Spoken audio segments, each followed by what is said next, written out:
J'ai couru tous les jours pendant 30 jours et dans cette vidéo, je te fais un retour à chaud parce que ça s'est fini aujourd'hui, ce matin à 8 heures, ma dernière course sur ces 30 jours.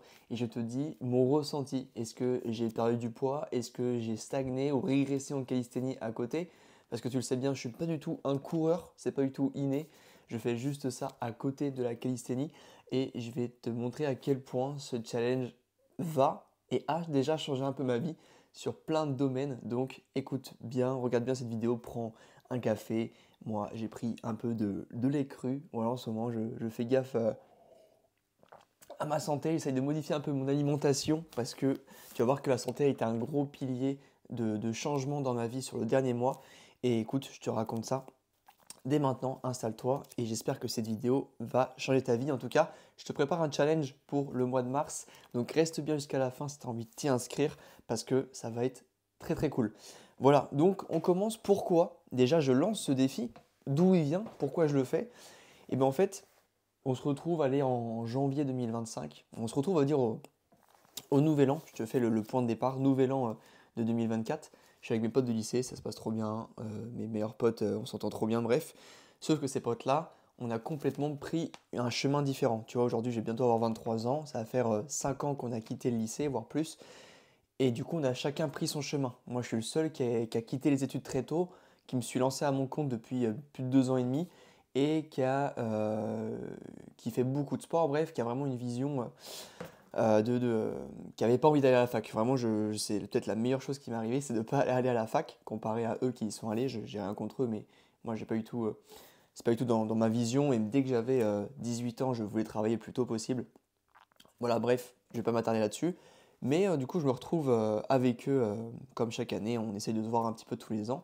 Et ça se passe trop bien à chaque fois, sauf que eux, tu vois, ils boivent de l'alcool, ils fument pas que des clopes, tu vois. Ils font pas gaffe à leur sommeil, ils font pas gaffe à leur alimentation, ils ont beaucoup d'avis politiques, ils se concentrent sur des choses, bref. Et là, tu vois, j'étais vraiment avec eux, je suis en mode, waouh, je voyais un décalage qui se creusait de plus en plus. Et ce décalage, il me faisait peur parce que je me dis, merde, c'est quand même mes potes de fou.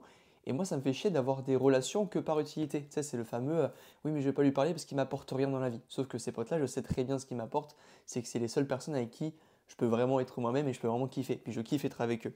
Sauf que d'un point de vue vraiment opinion et mode de vie, je suis complètement à l'opposé de ce qu'ils font. Donc vraiment, quand j'étais pendant ce nouvel an, c'était vraiment, vraiment bizarre comme sensation. Je me suis vraiment mis en mode putain, fais chier. Et c'est là au fait où tu vois que l'environnement a un impact énorme sur ta vie. C'est que les gens avec qui tu es, avec qui tu traînes, etc., vont influencer ton mode de vie. Si moi je fais, c'est pour ça que si j'avais été à la fac, bah, j'aurais été de gauche, je buvrais tous les week-ends et je ferais pas autant de sport, tu vois. J'aurais jamais lancé mon entreprise. Donc voilà en quoi ton environnement peut impacter. Et ça peut très bien à toi de jouer ton environnement. Comme je dis, quand je prends des élèves en coaching, je leur dis c'est pour changer ton environnement. Tu as un coach qui est là, c'est pas juste pour avoir quelqu'un qui donne des conseils, même si c'est l'essentiel, c'est surtout pour avoir quelqu'un à qui sur qui t'appuyer si tu as des questions. En fait, avoir un environnement où tu es obligé de faire ce que tu as à faire, parce que tu sais qu'il y a quelqu'un qui t'attend derrière. Et tous mes élèves, c'est grâce à ça qu'ils progressent, parce que je sais que j'attends leurs vidéos pour pouvoir faire leur retour, et que s'ils n'appliquent pas les retours que je leur donne, eh ben, ils vont être en mode «Ah putain, bah fais chier». Bref, donc super important, et justement par rapport à mon coaching, j'ouvre 3 places exceptionnellement cette semaine. Donc si jamais tu es intéressé pour exploser ton niveau en calisthénie dès aujourd'hui, sans passer 2 heures à la salle, sans s'entraîner 7 jours sur 7, mais bien avec une méthode super simple à mettre en place en fonction de ton profil, et ben réserve l'appel avec le lien qui est dans la description et je vois si ton profil, bah, si je peux t'accompagner, si je suis la personne pour t'aider. Bref, du coup je suis à cette soirée-là et là gros changement de vision, je me dis merde, j'ai pas l'impression d'être encore là où je voudrais. Je sais que je suis dans la bonne direction, tu vois que mes habitudes me permettront dans 5 ans d'être là où je veux, mais à l'instant T, je sais pas, niveau santé, niveau business, niveau relation, je suis pas au top, tu vois. Vraiment, fin 2024, je suis pas au top, je suis pas discipliné, je fais les mêmes choses, la même routine, j'ai pas plus de résultats, bref, hyper compliqué. Et début janvier, pareil, plus je me tape la grippe, donc vraiment le combo fatal où je suis en mode putain, je suis pas là où je voudrais être. je me tape la grippe, il manque quelque chose. Il manquait quelque chose où je me dis, putain, la calisthénie, je sais pas ce que je fais, je faisais plus de front lever, je me perdais, j'avais plus d'objectifs, tu vois. J'étais vraiment dans un trou paumé de plein de trucs où j'étais vraiment paumé, vraiment dans le sport, dans le business et dans la santé. Et je me dis, ok Lucas, tu vas te reprendre en main, tu sais comment changer des habitudes, et bah tu vas les modifier dès maintenant. J'ai commencé à modifier un peu ma vision du sport, où depuis un moment, je commençais à me dire, ok, moi le sport, c'est pas que la calisthénie, c'est surtout du sport santé, performance et plaisir. Et moi, le plaisir, la performance, je le trouvais énormément dans la calisthénie. Sauf que la calisthénie, les figures statiques à elles seules, ne suffisent pas à avoir un corps en pleine santé. D'un point de vue mobilité, c'est pas ça qui va te permettre d'avoir des articulations en bonne santé. Même à l'inverse, si tu fais que des figures statiques, il y a de grandes chances que tu te blesses parce que tu gères mal ta mobilité. Et à côté de ça, niveau cardio, niveau jambes, et ben en fait ça me manquait. Je me dis merde, ok, mais peut-être qu'à 30 ans, ok, j'ai une full planche, mais mes jambes, si je suis incapable de soulever 100 kilos de squat, fait chier, tu vois. Genre, j'aimerais bien avoir quand même des jambes solides qui me permettent de courir, marcher, parce que j'adore faire des randos, j'adore aller marcher longtemps, aller en montagne ou faire des balades. Et je me dis, bah si, j'ai toutes les figures de calisthénie, mais je suis incapable de faire une balade, ça sert à rien, tu vois. Genre, je préfère largement avoir beaucoup moins en calisthénie mais avoir un corps plus complet et fonctionnel pour vivre et kiffer la vie. C'est surtout ça. Donc j'avais vraiment ce changement de paradigme en disant, ok, la santé n'est pas encore au max sur le sport. Et surtout en course à pied, ça fait du coup plus d'un an que je me suis lancé en course à pied, octobre 2023. Donc à octobre 2024, ça faisait un an, mais je courais qu'une fois par semaine. Vraiment, je m'obligeais à faire qu'une fois par semaine. C'était ridicule, hein. C'était vraiment entre 5 et 10 km, pas plus. Et, euh, et voilà. Mais j'ai tenu quand même un an où je me suis dit, ok, j'ai quand même tenu l'habitude de courir alors que je suis pas du tout un coureur, je déteste ça. J'ai mal aux jambes dès que je cours, mon cardio il est nul à chier. Je me suis dit, ça va me faire régresser en calisthenics. Si je commence à m'éparpiller partout, ça me sert à rien. En plus, moi-même, je parle du principe qu'il faut être focus pour progresser. Et je me suis dit, ok Lucas, mais si tu es super focus, mais par contre, tu as un cadeau de merde, bah, ça sert à rien. Tu peux être super focus en faisant plein de choses. Ok, donc ça c'était un an. Puis je me suis, sur un coup de tête, du coup fin d'année 2024, je me suis dit à la veille de Noël, le 24 décembre, je vais faire un semi-marathon. Donc le matin je pars, boum, semi-marathon, je le fais en moins de 2 heures, en 1h50, bref, à une allure de 5,20, trop content, trop bonne allure, trop bonne sensation. Il y avait ma maman qui était à côté de moi en vélo qui soutenait, c'était trop bien. Et bref, sensation de fou, je dis, tiens, en fait, je peux performer. Et ça, tu vas voir que ça va être hyper intéressant, ce côté, je peux performer. Donc ça, je fais ça, trop content de moi, trop fier. Puis après, fin 2024, début 2025, je manque de discipline, je cours plus, j'ai la grippe. Bref, je me retrouve 20 jours de non-discipline, ma pratique sportive est au plus bas. Je me dis, merde, fait chier. Et puis je sens qu'il me manque un truc, je sens que je ne suis pas là où je devrais être. Même au niveau de business, ça a commencé à bien marcher, mais je suis tout seul. Tu vois, je suis tout seul dans ma chambre. Il n'y a personne avec qui je travaille. Et je sais, comme je te dis, que l'environnement a un impact plus qu'important pour moi. Donc, je réfléchis et là, je tombe sur une vidéo de M ton kiné, donc HEM ton kiné. Pour ceux qui ne connaissent pas, allez vous abonner à sa chaîne YouTube et Insta. C'est un kiné qui fait des super vidéos. Bref, abonnez-vous. De toute façon, si votre Insta est rempli de, de, de, de merde, de petits chats ou je sais rien, des trucs à la con, et bah désabonnez-vous de tout ça. Abonnez-vous que à des coachs sportifs et à des kinés qui vous apprendront des trucs intéressants, comme justement M ton kiné. Et il fait une vidéo sur YouTube où il dit qu'il a couru 30 jours d'affilée, donc il a fait pendant le mois de décembre. Sauf que lui, il avait déjà une bonne condition, tu vois, il faisait des aerox, il fait du crossfit, il a déjà une bonne condition cardiovasculaire comparée à moi. Et je me suis dit, putain, mais tu sais, j'ai toujours été impressionné par les gens qui faisaient beaucoup de sport. Et là, on va venir un peu au. Je vais parler un peu de moi, un peu de mon passé, je vais un peu me délivrer dans cette vidéo.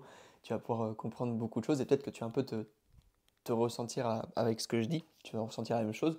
C'est que moi, toute ma vie, je me suis jamais ressenti comme un athlète.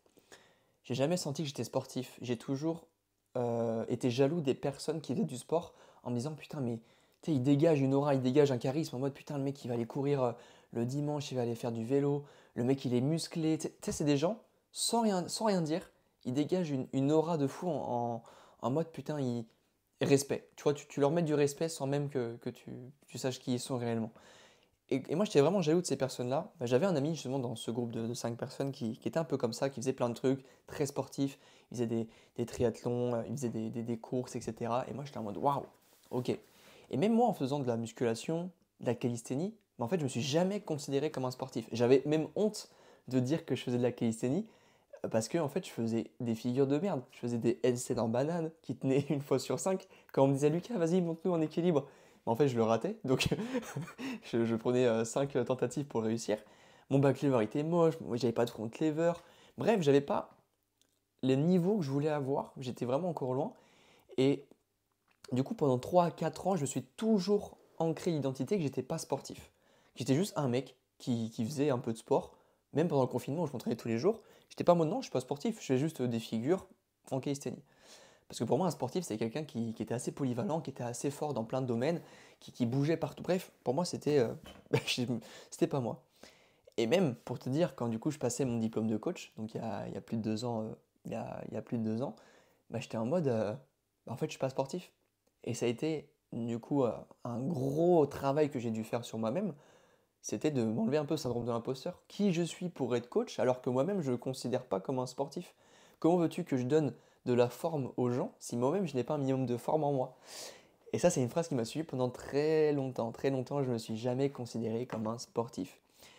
Et du coup, plus j'avançais, même quand j'ai bloqué mes figures, je me dis, ok, je commence à être quelqu'un de stylé. Là, je commence à pouvoir dire que je fais de la calisthénie. Là, je commence à avoir des abonnés sur Insta.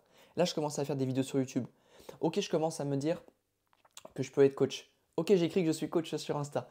Et ça a été étape par étape. Le seul truc qui m'a permis de casser un peu cette barrière mentale, c'était l'action. C'était le fait de faire les choses et d'au final prouver en fait que je suis capable de les faire, comme débloquer des figures, etc. Mais comme je te l'ai dit, pour moi, un athlète complet, bah, je le voyais pas que dans la calisthénie. Ok, c'est cool, je commençais à avoir des figures. Je me considérais comme un athlète, bah, même pas comme un athlète, mais comme un mec sportif. Et est venu le moment où je me suis dit, putain, mais en fait, faut que je fasse de la course à pied, comme je te l'ai dit, pour le sport santé, le long terme, etc. Donc, je commence la course à pied, etc. Bref. Euh, Tout ça pour dire que maintenant, ce challenge m'a permis de me dire, ok, pourquoi le mec que je t'ai dit, le youtubeur M. Tonkiné, a réussi à courir 30 jours d'affilée, et moi, je serais pas capable. Pourquoi j'ai toujours été jaloux des gens qui ont fait des trucs de fou. Et moi, j'en ai pas été capable. Et je me dis, mais Lucas, tu te mens à toi-même. Regarde, faire 10 handstand push-up. Qui arrive d'autre à faire, qui arrive à faire ça, tu vois? Par exemple, dans ma petite ville où je suis. Personne n'arrive à faire ça. Tenir plus de 10 secondes de front lever. Qui arrive à faire ça? Et là, je me dis, ah ouais, j'avoue que j'ai déjà réussi à faire des trucs que j'aurais jamais été capable d'imaginer il y a 6 ans. Et quand j'ai commencé la calisthénie il y a 6 ans, j'aurais jamais pensé de ma vie atteindre le niveau que j'ai aujourd'hui. Tu mets le Lucas là, qui est en train de te parler, devant le Lucas d'il y a 6 ans, il serait comme ça, la bouche ouverte, en train de baver en mode c'est pas possible, tu vois. C'est pas possible que j'ai ce physique-là, je serais en train de baver sur moi-même. Et ça, c'est dur à accepter. T'es en mode le mec qui jette des fleurs. Non, je ne jette pas des fleurs. Je dis juste que le travail acharné que j'ai fait pendant 6 ans m'a permis d'atteindre ce que j'ai toujours voulu atteindre. Et comme je sais que j'ai réussi à. J'aime trop cette phrase que je me répète en boucle. Lorsque tu es capable de réussir l'impossible, tout devient possible. Quand tu sais que personne d'autre n'arrivera à faire 10 handstand push-up, pourquoi alors je ne serais pas capable d'aller courir tous les jours pendant 30 jours? Donc je dis, Lucas, ce challenge, ça va pas être pour objectif d'être plus performant, ça va pas être pour objectif de préparer un marathon, un semi-marathon, d'être plus fort en course à pied, ça je m'en branle. Ça va être un peu les bénéfices secondaires, tu vois, de ce challenge. Moi, ce que je voulais, c'est être capable de me lever à 8 heures du mat, d'aller dehors quand il fait froid et d'aller courir 6 km tous les jours. C'était ça que je voulais savoir. Si je suis capable de faire ça, ben, je serai capable de faire beaucoup plus de choses plus tard. Et tous les matins, pendant 30 jours, je me réveillais à 8 heures, le réveil était sur mon téléphone, je mettais ma combinaison, mon cache-tête, mon cache-cou, ma petite lampe, et j'allais courir tous les matins à 8 heures. Pour la première semaine, j'ai commencé avec 4 km 3, et à partir de la deuxième semaine, j'ai fait que des 6 km, voire un peu plus, sur certains jours où je me sentais bien. Donc là, la conclusion, c'est ça m'a permis de me dire que je suis capable de le faire. Je suis capable de courir tous les jours pendant 30 jours. Alors que je suis personne. Je suis un mec comme toi qui, qui jalouse les gens qui réussissent des trucs de fou. Et je me dis, merde, pourquoi moi je suis pas capable de faire des trucs stylés? Donc ça demande de la discipline, ça demande des trucs. Mais je sais que ce que j'ai fait aujourd'hui, ce challenge de 30 jours, il me servira toute ma vie. Quand je voudrais dans un an faire, je sais pas, tu vois, en ce moment j'ai le projet de faire des séminaires, mais j'ai trop peur de me lancer. J'ai trop peur de réserver une salle dans une ville, de faire du marketing dessus. Bref, j'ai une peur qui se fonde là-dessus, qui est nulle. Je sais très bien que quand je vais me lancer à créer ce séminaire et je vais en faire un premier, bah, je vais beaucoup plus être à l'aise pour en créer d'autres. Bref, ça c'est un truc que je suis en train de... Un petit projet que j'ai avec Tenix Academy, mais j'en parlerai peut-être dans une prochaine vidéo. Mais bref, tout ça pour dire que ce challenge, il va changer ma vie. Parce que je sais que si je suis capable de tenir cette habitude, je serai capable d'en tenir d'autres. Et je t'ai souvent parlé de ce livre Atomic Habits de James Clear qui a changé ma vie, en fait, qui m'a fait comprendre que les habitudes étaient la clé du succès, que quand tu arrivais à ancrer quelque chose en toi tellement profondément que ça devenait ton identité, que tu pouvais que progresser par rapport à ça. Et tu vois, j'avais ancré le plus tôt possible cette identité que bah, en fait, j'allais courir tous les jours. Et pour créer ça, bah, j'ai dû le faire un minimum de temps. Une fois que j'ai réussi à le faire 2 semaines, j'en ai parlé sur Insta, j'en ai parlé à mes proches. Et en fait, j'étais la personne qui allait courir tous les jours pendant 30 jours. Et du coup, je ne pouvais pas arrêter. C'était impossible. On me dit, oui, mais Lucas, au début, je ne voulais pas partager sur Insta, même sur YouTube. Je ne voulais pas faire de vidéos. C'est pour ça que je n'ai pas filmé au début de ce projet-là. J'ai rien filmé parce que je me suis dit, non, c'est juste pour moi, c'est juste pour moi-même. Sauf que c'était hyper égoïste parce que je sais très bien que ce challenge, il va pouvoir motiver des gens comme toi. Il va pouvoir te dire, ah putain, mais Lucas, il est comme moi. C'est pas un mec qui a une génétique de fou. C'est pas un mec qui est né déjà avec des figures. C'est un mec qui s'est fait chier pendant des années à essayer de les avoir et qui les a eus. Et je me suis dit, en partageant ça, en fait, ça va d'un côté me crédibiliser, mais d'un autre côté, merde, comment dire, inciter les gens à faire la même chose, à progresser. Et moi, c'est ça que je veux dans ma vie. C'est pas juste être coach comme ça. Il y a des coachs qui sont là, tu sais même pas pourquoi ils sont là, tu vois. Ceux avec qui j'ai fait mon diplôme, 90% de ceux qui étaient là, je sais même pas pourquoi ils étaient là, tu vois. Ils n'avaient pas d'objectif profond. Moi, je savais que mon objectif profond, c'était de motiver les gens comme toi à atteindre leur plein potentiel. Et je me suis dit, si je peux t'aider à avoir ton plein potentiel, bah si déjà, moi, je peux réussir à avoir le mien, je sais que je peux t'aider à avoir le tien. Bref. Du coup, je vais répondre un peu aux questions sur cette course à pied. La première, c'est est-ce que courir tous les jours, ça m'a fatigué pour la calisthénie? Parce que du coup, je courais quand même, je faisais comme la calisthénie à côté, toujours en road to full planche, qui galère pas mal. Justement, j'ai eu beaucoup de galères sur ça. Pareil sur le tirage, j'ai plus d'objectifs. Tu vois, début, vraiment janvier, c'était un petit peu une remise en question de tous ces objectifs. Et en fait, finalement, j'ai eu aucune fatigue. Et même, bizarrement, j'ai l'impression de mieux récupérer et d'être plus performant en calisthénie, en courant tous les jours. Donc ça, c'est la première chose que je courais le matin et je m'entraînais le soir. Donc j'avais déjà une grosse plage d'horaire entre à chaque fois les deux séances. Donc c'est cool. Est-ce que j'ai perdu du muscle? Pas du tout. Je suis même devenu plus sec, donc plus esthétique. Donc j'ai même l'impression d'avoir pris du muscle. J'ai eu l'impression d'être plus fort. Donc franchement, la course à pied, le stéréotype, oh mais je vais perdre du muscle. Ça, c'est des mecs qui n'ont jamais couru de leur vie, qui savent pas ce que c'est de courir. Donc non, non, gros bullshit. Et surtout, le point où je me suis amélioré, c'est au niveau du ressenti. Ça, bon, c'est pas visuellement facile à comprendre, mais c'est quand je courais, ma première semaine, même pendant un an, quand je courais, j'avais toujours mal quelque part. J'ai toujours mon diaphragme qui avait du mal à se réveiller, mes poumons qui avaient du mal à se réveiller, mon dos qui était toujours contracturé. J'avais toujours mon dos contracturé, je sais pas pourquoi. Je sais pas si ça vous le fait, vous, mais j'ai tellement un gros dos, tu vois, c'est quoi à dire, mais il est tellement hypertrophié et que je mets tellement de force dessus quand je fais mes séances que quand je vais courir, en fait, j'ai toujours une petite pointe, une petite gêne quelque part qui s'installe. Et bah, ça, depuis 2 semaines, je l'ai plus. Genre, disparu. Truc de fou, genre, c'est de la magie. Donc, ça, je suis trop content. Là, je peux aller courir le matin. Mes jambes sont déjà lancées. J'ai pas besoin de m'échauffer 1 heure. Mon cardio, il se lance. Donc là, j'ai envie de tester maintenant. Du coup, comme je courais que le matin, dès le réveil, j'ai envie de voir ce que ça donne quand je cours l'après-midi, genre quand il va faire un peu plus chaud et que je vais déjà réveiller. Je pense que là, mon niveau, il va exploser. Je pense qu'il faut que je teste un genre 10 km ou un semi-marathon pour voir comment je me sens, mais j'ai hâte de voir. Donc ça, c'est les points positifs. Et autre point positif, c'est que ça me fait des pas. Comme je suis là toute la journée, je suis assis sur mon bureau. Oui, t'as vu, j'ai changé un peu d'angle pour que tu puisses voir ma belle décoration, beau calendrier de calisthénie, Attaque des Titans, meilleur manga ever. Bref, et comme je suis assis toute la journée, bah en fait, je marche pas. Je marche très peu, du coup, je fais pas mes pas. Du coup, bah, quand je marche pas, bah, j'ai mal au dos. Et indirectement, c'est pas ouf. Alors que là, ça me fait déjà, je sais pas, 5000, 7000 pas dans la journée, plus ce que je fais à côté. Donc, j'arrive à 10 000 pas rapidement dans la journée. Et ça, c'est trop bien. Bref, je t'ai un peu raconté ma vie là dans cette vidéo, mais pour que tu comprennes que ce challenge-là, il a changé ma vie 30 derniers jours, mais il va surtout la changer pour l'année 2025 qui arrive. Et je sais qu'aujourd'hui, toi, tu fais de la calisthénie, tu es tout seul. Ça, c'est le gros problème qu'on a, c'est qu'on est tout seul. Tout seul à se juger, tout seul dans une salle, en plus il fait froid, tout seul à regarder à analyser nos vidéos. C'est pour ça que je te rappelle que j'ouvre 3 créneaux de coaching. Si tu n'as plus envie d'être tout seul et que tu veux un coach qui est passé par toutes tes galères, qui te fait gagner des années d'expérience en seulement 3 mois. En 3 mois, je te fais débloquer tes objectifs. Et j'ai même la garantie que si on n'atteint pas les objectifs ensemble sur 3 mois, je te coach gratuitement jusqu'à temps qu'on y arrive pour que tu comprennes que chaque personne qui rejoigne mon accompagnement atteint ses objectifs pour avoir 100% de résultats. Si tu veux avoir des témoignages clients, tu peux cliquer dans la description pour voir ceux qui progressent. C'est un truc de fou. Et surtout que je prépare un challenge pour 2025.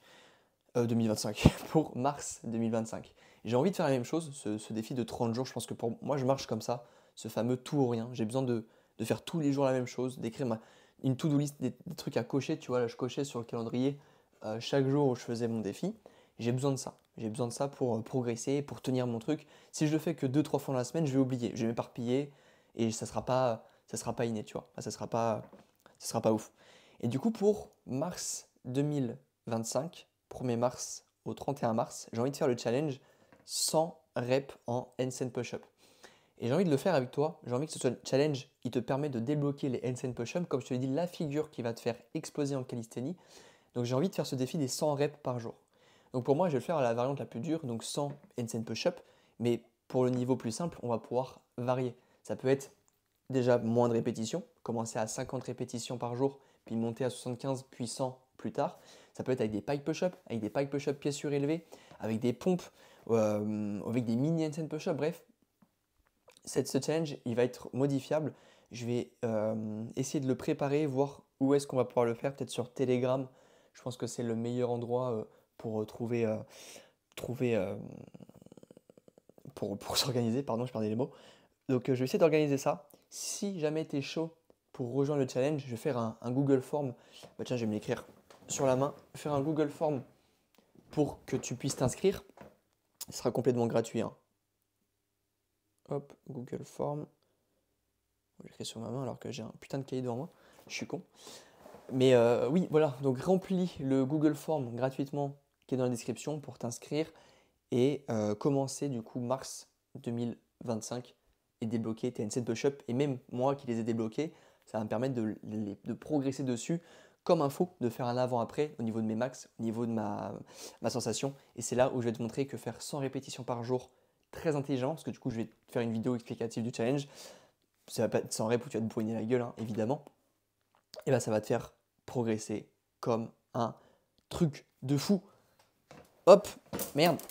Et ben écoute, j'espère que cette vidéo t'a plu. Merci encore de ta confiance. Si tu es resté jusqu'ici, merci.